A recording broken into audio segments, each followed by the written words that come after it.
অপসারিত হলেন গৌড়বঙ্গ বিশ্ববিদ্যালয়ের উপাচার্য পবিত্র চট্টোপাধ্যায়। মঙ্গলবার রাতে তাকে হঠাৎ করে আচার্য তথা রাজ্যপাল সিভি আনন্দ বোস অপসারণের নির্দেশ পাঠান বলে খবর, যা বুধবার সকালে জানাজানি হতেই শিক্ষা মহলে জোর চাঞ্চল্য তৈরি হয়। সেই সঙ্গে এই রাজ্যপালের এই নির্দেশকে ঘিরে ফের নতুন করে রাজ্যপালের মধ্যে সংঘাতের আবহ তৈরি হয়। উল্লেখ্য, রাজ্যের সমস্ত বিশ্ববিদ্যালয়ের আচার্য হলেন রাজ্যের রাজ্যপাল। তাই আচার্য হিসেবে মঙ্গলবার রাতে রাজ্যপাল সিভি আনন্দ বোস হঠাৎ করেই গৌড়বঙ্গ বিশ্ববিদ্যালয়ের উপাচার্য পবিত্র চট্টোপাধ্যায়কে অপসারণের নির্দেশ পাঠান। যদিও অপসারণের কারণ হিসেবে সঠিকভাবে এখনো কিছু জানা যায়নি, তবে সূত্রের খবর অপসারণের পেছনে দায়িত্ব পালনে ব্যর্থতার বিষয়টি উঠে এসেছে। জানা গিয়েছে, আচার্য তথা রাজ্যপাল 25শে আগস্ট গৌড়বঙ্গ বিশ্ববিদ্যালয়ে সমাবর্তন অনুষ্ঠান করার নির্দেশ দিয়েছিলেন, কিন্তু বিশ্ববিদ্যালয় কর্তৃপক্ষ সেই নির্দেশ মেনে 25শে আগস্ট সমাবর্তন অনুষ্ঠান করতে পারেননি। সেই কারণে কর্তব্য পালনে ব্যর্থতার জন্য গৌড়বঙ্গ বিশ্ববিদ্যালয়ের উপাচার্যকে অপসারিত করা হয়েছে বলে খবর। এই বিষয়ে গৌড়বঙ্গ বিশ্ববিদ্যালয়ের রেজিস্ট্রার বিশ্বজিৎ দাসকে ধরা হলে তিনি জানান, উপাচার্যকে অপসারণের নির্দেশ দেওয়ার তার কাছে আসেনি। তিনি উপাচার্যের কাছে বিষয়টি জানতে পেরেছেন। জানার পরপরই বিষয়টি তিনি রাজ্যের উচ্চশিক্ষা দপ্তরের সঙ্গে যোগাযোগ করেন। উচ্চশিক্ষা দপ্তর তাকে অপেক্ষা করতে বলেছেন। আমি শুনলাম যে সামনে আমাদের উপাচার্য মহাশয়কে আবার সরানো হচ্ছে। দেখুন, আমাদের তো অভিভাবক খুব গুরুত্বপূর্ণ। অভিভাবক না থাকলে আমরা কোনো কাজ যেমন বাড়িতেও করতে পারি না, ইউনিভার্সিটিতে যদি অভিভাবক না থাকে, ইউনিভার্সিটির পঠন পাঠন থেকে শুরু করে যত রকম জিনিস আছে, আমাদের পরীক্ষা সামনে, তারপর পরীক্ষা তারপরে কাঠামো, বিভিন্ন ধরনের বিল্ডিং, সব ধরনের জিনিসপত্রই আটকে যাবে। সেটাতে আমাদের ছাত্রছাত্রীদেরই ক্ষতি হবে, যেটা যেটা খুবই আমাদের মানে ভয়ানক একটা পরিস্থিতি। সামনে এই বারবার যে আমাদের উপাচার্য মহাশয় চেঞ্জ হচ্ছে, সেটাতে ছাত্রছাত্রীদের যেভাবে পঠন পাঠন, ইভেন কি তাদের মানসিকভাবেও তারা একইভাবে প্রবলেমে পড়বে, যাতে সামনে কিছু করবে কি করবে না করবে সেটাতে একটা প্রবলেম ক্রিয়েট করবে। আমরা তো হঠাৎ করেই জানতে পারলাম উপাচার্যকে সরিয়ে দেওয়া হয়েছে, আর এটা তো আজকে নতুন নয়, এরকম হতেই থাকে আমাদের ইউনিভার্সিটিতে। মানে স্টেবিলিটি যে মেনটেন হবে উপাচার্যকে নিয়ে, তিনি যে থাকবেন একটা সময় ধরে, তো সেটা হয় না, যার ফলে আমাদের প্রচুর প্রচুর ক্ষতি হচ্ছে এবং হবে আগামীকালে। যেরকম আমাদের আমি একজন রিসার্চ স্কলার, আমাদের পোস্ট ওয়ার্কের এক্সাম হয়েছে, তো ভিসি না থাকার কারণে আমাদের রেজাল্ট দেরি করে বেরোবে, তার জন্য আমাদের রেজিস্ট্রেশন পিছিয়ে যাবে। মাস্টার্সের ভর্তি চলছে, সেই ভর্তির ক্ষেত্রেও হয়তো প্রচুর বাধা আসবে। তাদের একটা যে ডিউরেশন আছে কোর্সের, সেটা ক্ষেত্রে বাধা আসবে।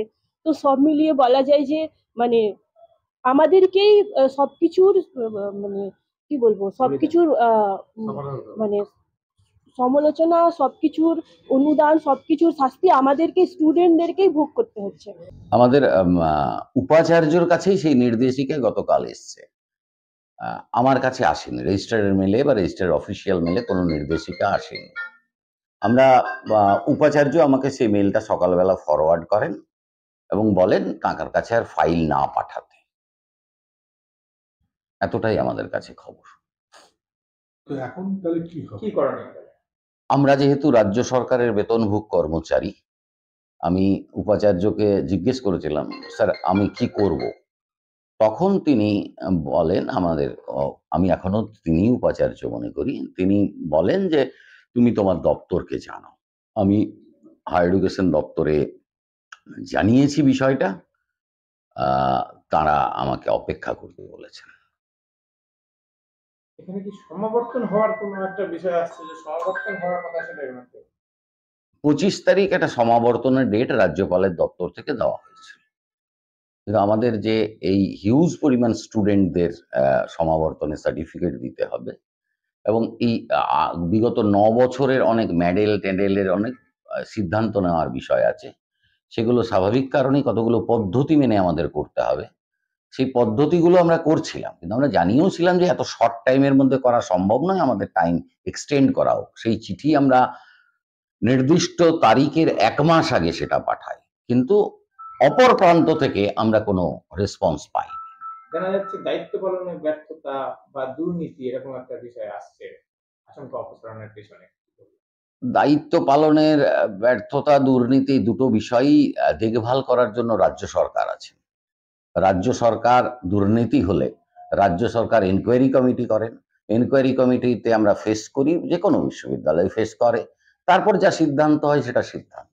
যতক্ষণ না তার শেষ অবধি যাওয়া যায়, এনকোয়ারি করে শেষ অবধি, তার আগেই যদি এই ধরনের উড়ো বিষয় বলা হয় যে দুর্নীতি বা দায়িত্ব পালনে ব্যর্থতা, সেটা তো perspective, man to man vary করে কে কোন ভাবে নেবেন। আসলে রাজ্য সরকারের উচ্চশিক্ষা দপ্তরের বাইরে গিয়ে একটা সমান্তরাল প্রশাসন চালানোর চেষ্টা করছেন আমাদের রাজ্যপাল রাজভবন দ্বারা। তারই এটা একটা নজির বলে আমরা মনে করি। এর আগেও আমরা দেখেছি যে গৌড়বঙ্গ বিশ্ববিদ্যালয়ের এর আগের যিনি উপাচার্য ছিলেন অধ্যাপক রজত কিশোর দে, তাকেও কিন্তু এই রাজভবন থেকে সরিয়ে দেওয়া হয়েছে। তিনি নিয়োগ করছেন, আবার তিনি সরিয়ে দিচ্ছেন তার কথা মতো কাজ না করার জন্য। আমরা মনে করি যে এটা রাজনৈতিকভাবে উদ্দেশ্য প্রণোদিত, যে এই রাজ্যপাল বা রাজভবনের কথা ভাইস চ্যান্সেলররা শুনছেন না বলে তাদেরকে সরিয়ে দেওয়া হচ্ছে। আমরা এর তীব্র ধিক্কার জানাই। দেখুন, এই প্রথম রাজ্যপাল কিংবা ভিসি সরে গেছে এরকম তো না। এর আগে বহুবার গৌড়বঙ্গ ইউনিভার্সিটির উপাচার্যদের সরানো হয়েছে। গৌড়বঙ্গ ইউনিভার্সিটির লোকের মুখে যেটা শোনা হয় মালদাতে, যে গৌড়বঙ্গ ইউনিভার্সিটিতে পড়াশোনা ছাড়া সমস্ত কিছু হয় এবং সমস্ত রকম কেলেঙ্কারির সঙ্গে এই জাতীয় উপাচার্যরা যুক্ত থাকে। সেইখানে সেটা রাজ্য সরকারের ওভারলুক হয়েছে কিংবা শিক্ষামন্ত্রীর ওভারলুক হয়েছে, কিন্তু আচার্য হিসেবে তাদের যে তদন্ত, সেই তদন্তে এমন কিছু উঠে এসেছে যার জন্য এই উপাচার্যকে সরতে হয়েছে। পশ্চিমবঙ্গের শিক্ষা ব্যবস্থা একবারেতে তলানিতে চলে যাওয়ার পর যেটুকু অবশিষ্ট ছিল সেটা পেরেক এমনভাবে পুঁতে দেওয়া হয়েছে যে এই শিক্ষা ব্যবস্থা আর মেরুদণ্ড সোজা করে উঠতে পারবে না।